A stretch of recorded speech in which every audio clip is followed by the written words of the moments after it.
কিয়ামতের ময়দানে যত আমল দুনিয়াতে আছে এর মধ্যে সবচেয়ে ভারী আমল কোনটা হবে জানেন? কোনটা? ওয়াজ শোনা। এই যে ওয়াজ শুনছেন, এটা একটা আমল না? ওয়াজ শুনলে আমল নামায় সওয়াব লেখা হবে না ইনশাআল্লাহ? এটা কিয়ামতের ময়দানে আমল নামায় সবচেয়ে ভারী হবে না। কোরআন তেলাওয়াত করলে আমল নামায় সবচেয়ে ভারী হবে সেটা না। কিয়ামতের দিন আমল গণা হবে না মাপা হবে? কথা বলেন। কিয়ামতের দিন মানুষের আমল গণা হবে না মাপা হবে? মাপা হবে। তাহলে মাপা হলে যে আমলের ওজন সবচেয়ে বেশি হবে সে আমলের মূল্য সবচাইতে বেশি। কোনটা সেটা?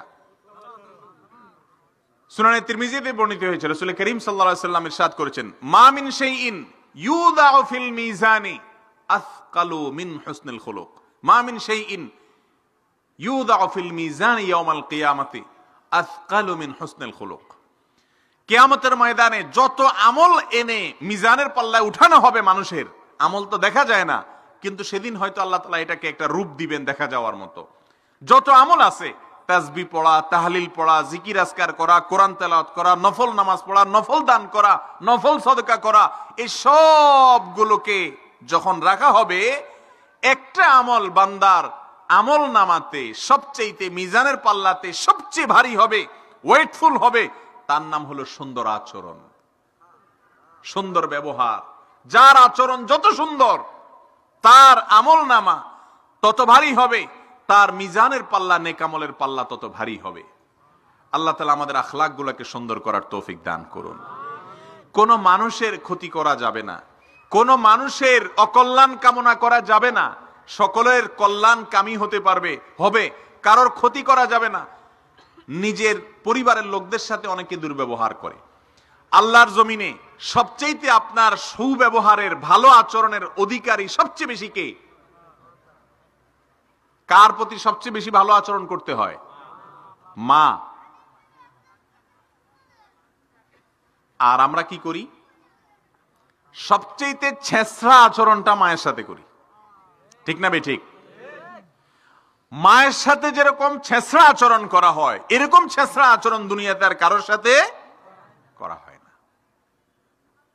একেবারে আপাদমস্তক ভালো মানুষটাও মায়ের সাথে যায় খেল করে, দুর্ব্যবহার করে।